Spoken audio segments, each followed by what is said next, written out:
କାହାଣୀ ଏକ ଅଜଣା ଶିକାରୀ। ରାତି ଥିଲା। ଜଙ୍ଗଲରେ ଏକ ଅଦ୍ଭୁତ ଶବ୍ଦ ପ୍ରତିଧ୍ୱନିତ ହେଉଥିଲା। ସମସ୍ତ ପଶୁ ଭୟଭୀତ ହୋଇଗଲେ।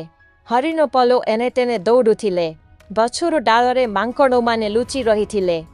ଏପରିକି ହାତୀମାନେ ମଧ୍ୟ ଅସ୍ଥିର ଭାବରେ ଗର୍ଜନ କରୁଥିଲେ। ବାର୍ତ୍ତା ଗୁଞ୍ଜିବାକୁ ଲାଗିଲା ଯେ ଜଙ୍ଗଲକୁ ଜଣେ ନୂତନ ଶିକାରୀ ଆସିଛି, ଯିଏ ନା ମଣିଷ ଥିଲା ନା କୌଣସି ପଶୁ। ରାତି ହେବା ମାତ୍ରେ ଗଛ ମଧ୍ୟରେ ତାର ଛାଇ ଦେଖାଯାଉଥିଲା। ଏହି ଘଟଣାରେ ଭୟଭୀତ ହୋଇ ସମସ୍ତ ପଶୁମାନେ ଏକ ବୈଠକ ରଖିଲେ। ବୈଠକରେ ହରିଣମାନେ କହିଲେ, ଏହା ନିଶ୍ଚିତ ଭାବରେ ଏକ ଭୂତ ହୋଇଥିବ। ମାଙ୍କଡ଼ମାନେ ଥରି ଥରି କହିଲେ, ଆମେ ସେ ଛାଇକୁ ନିଜ ଆଖିରେ ଦେଖିଛୁ ଏବଂ ତାର ପାଦ ଶବ୍ଦ ମଣିଷ ପରି, କିନ୍ତୁ ମୁହାଁ ପଶୁ ପରି। ଅନ୍ୟ ସମସ୍ତେ ଏହା ଶୁଣି ଆଶ୍ଚର୍ଯ୍ୟ ହେଲେ। କେହି ସତ୍ୟ ଜାଣି ନଥିଲେ। ଏକ ବୁଢ଼ା ପେଚା ସମସ୍ତଙ୍କୁ ବୁଝାଇଲା, ସତ୍ୟ ଜାଣିବା ପାଇଁ ସାହସୀ ହେବାକୁ ପଡ଼ିବ। ଭୟ ଦ୍ୱାରା ସମସ୍ୟାର ସମାଧାନ ହୁଏ ନାହିଁ। ତାପରେ ବୁଢ଼ା ପେଚା ଏକ ନିଷ୍ପତ୍ତି ନେଲା। ସେ କହିଲା, ମୁଁ ସେହି ଶିକାରୀର ରହସ୍ୟକୁ ଖୋଜି ବାହାର କରିବି। ବୈଠକ ଶେଷ ହେଲା। ତା ସହିତ ଏକ ବୁଢ଼ା ଭାଲୁ ସମସ୍ତଙ୍କୁ ସତର୍କ ରହିବାକୁ କହିଲା।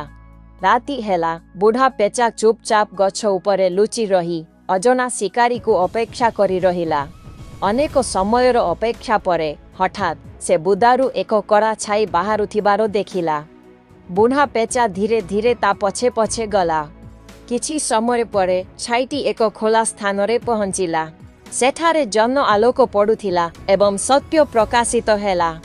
ବୁଢ଼ା ପେଚା ଯାହା ଦେଖିଲା ତାହା ବିଶ୍ୱାସ କରିପାରିଲା ନାହିଁ। ସେ ମଣିଷ ନୁହେଁ କି ଭୂତ ନୁହେଁ, ସେ ଏକ ଗଧିଆ ଥିଲା।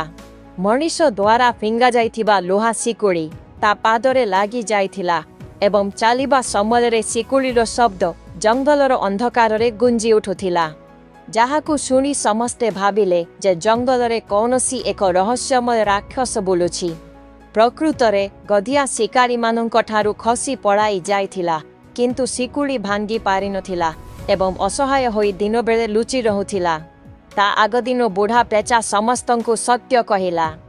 ସମସ୍ତେ ପ୍ରଥମେ ଆଶ୍ଚର୍ଯ୍ୟ ହେଲେ, କିନ୍ତୁ ତାପରେ ସମସ୍ତେ ମିଶି ଗଧିଆକୁ ଶିକୁଳିରୁ ମୁକ୍ତ କରିବାକୁ ନିଷ୍ପତ୍ତି ନେଲେ। ଗଧିଆ ମୁକ୍ତ ହୋଇ କହିଲା, ମୁଁ ଭୟ ପ୍ରସାର କରିବାକୁ ଚାହୁଁ ନଥିଲି, କିନ୍ତୁ ମୋର ଅସହାୟତା ଯୋଗୁଁ ଏସବୁ ଘଟିଲା। ତୁମେ ସମସ୍ତେ ମୋତେ ମୁକ୍ତ କରିଲ, ଏବେ ମୁଁ ତୁମର ସାଥୀ ହେବି। ସେହି ଦିନଠାରୁ ଜଙ୍ଗଲରେ ରହସ୍ୟମୟ ଶିକାରୀର ଭୟ ଶେଷ ହୋଇଗଲା। ଶିକ୍ଷା, କେତେବେଳେ ଭୟ ଆମ ଆଖିକୁ ଠକିଦିଏ। ଆମେ ଯାହାକୁ ବିପଦ ବୋଲି ଭାବୁ ତାହା ପ୍ରକୃତରେ ଅନ୍ୟ କାହାର ଅସହାୟତା ହୋଇପାରେ। ସତ୍ୟ ନ ଜାଣି ନିଷ୍କର୍ଷ ବାହାର କରିବା ଭୁଲ ହୋଇଥାଏ।